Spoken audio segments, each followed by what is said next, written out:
Mungkin di pegunungan itu mungkin perlu perhatian yang khusus ya untuk sumber karbohidrat dan sumber protein.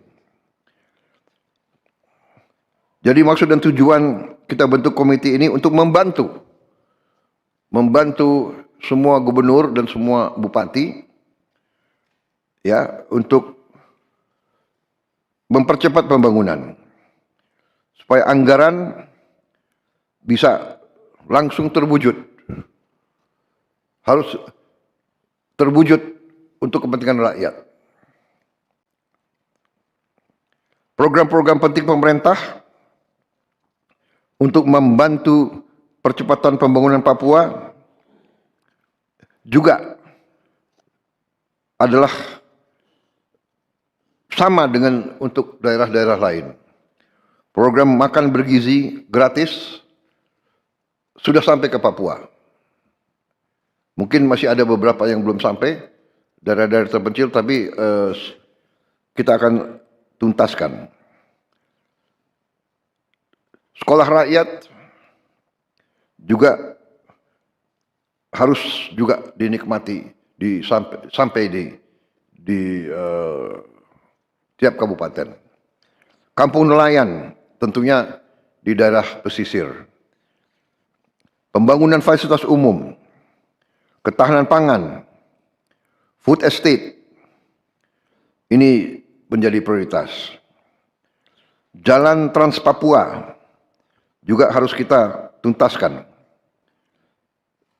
supaya akses ke semua bagian dari Papua lebih baik, membuka daerah-daerah yang terisolasi, juga agar harga logistik bisa kita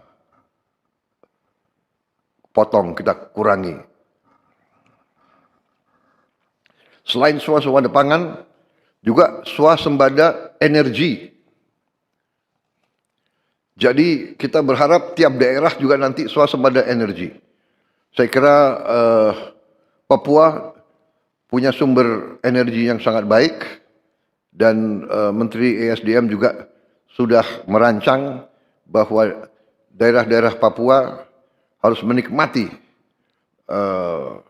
hasil daripada energi yang diproduksi di Papua. Di samping itu, kita ujungnya nanti daerah-daerah yang sulit, kita harus dengan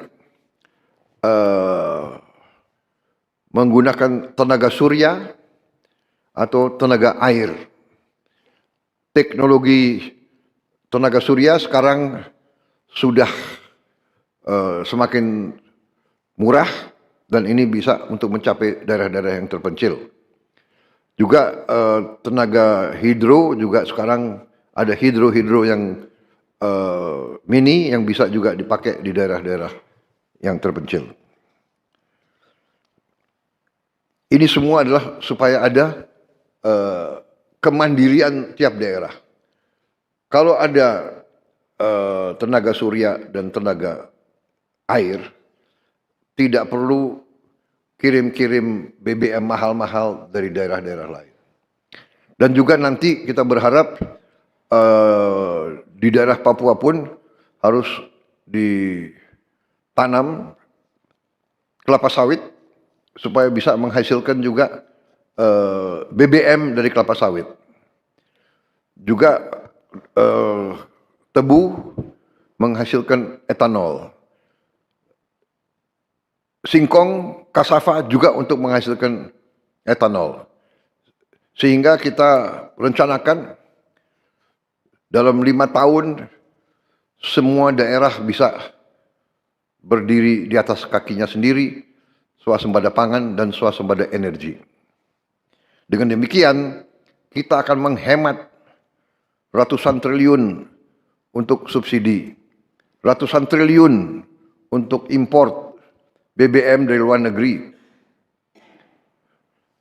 Tahun ini, tiap tahun kita mengeluarkan ratusan triliun untuk import BBM. Kalau kita bisa tanam kelapa sawit, tanam singkong, tanam tebu, pakai tenaga surya dan tenaga air, Bayangkan berapa ratus triliun kita bisa hemat tiap tahun. Menteri SDM, berapa import kita BBM dari luar?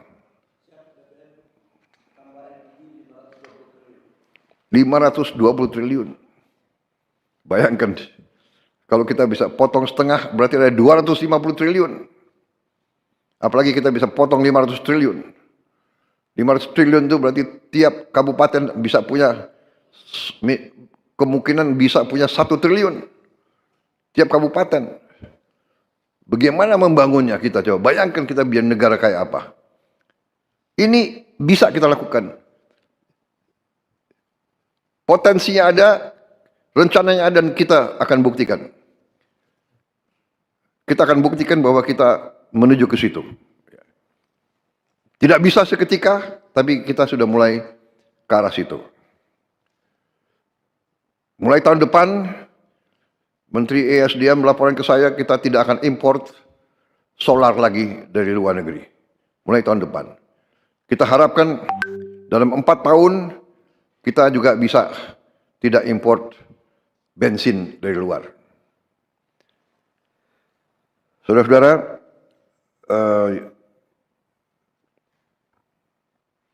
yang saya minta para bupati, para gubernur, koordinasi yang sangat dekat sama komite dan sama pihak pusat dari Bappenas, ya, dan menteri-menteri terkait, sehingga bagi kita jelas prioritas saudara apa.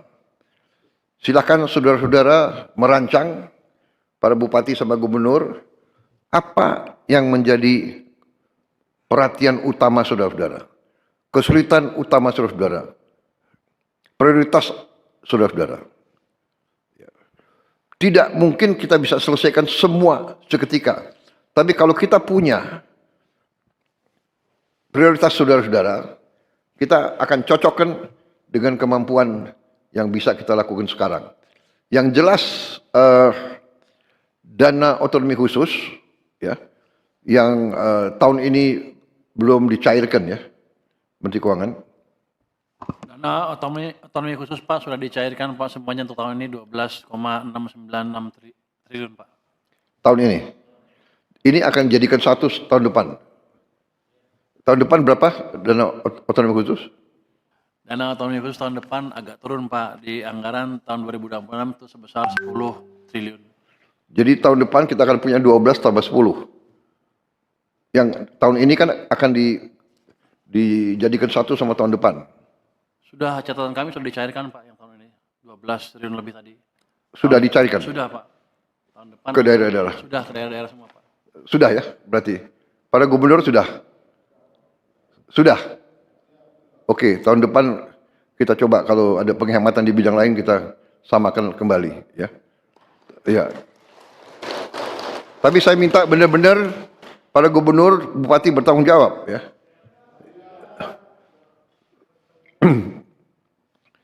Bupati dan gubernur jangan banyak jalan-jalan ke luar negeri, ya, menggunakan dana otsus. Bisa? Kok jawabannya kurang?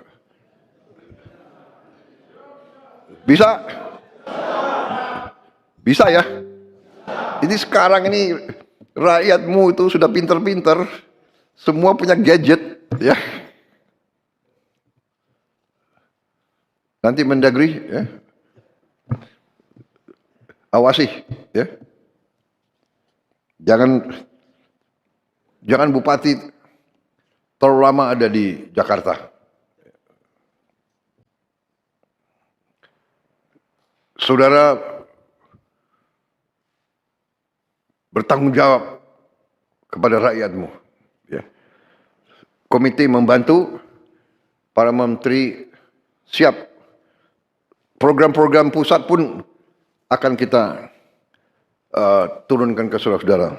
Sebagai contoh, MBG mungkin untuk satu provinsi ujungnya juga sangat besar itu, ya. Karena MBG itu akan memberi makan ke semua anak.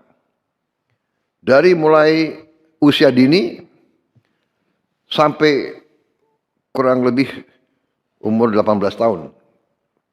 Oh, ya lulusan SMA.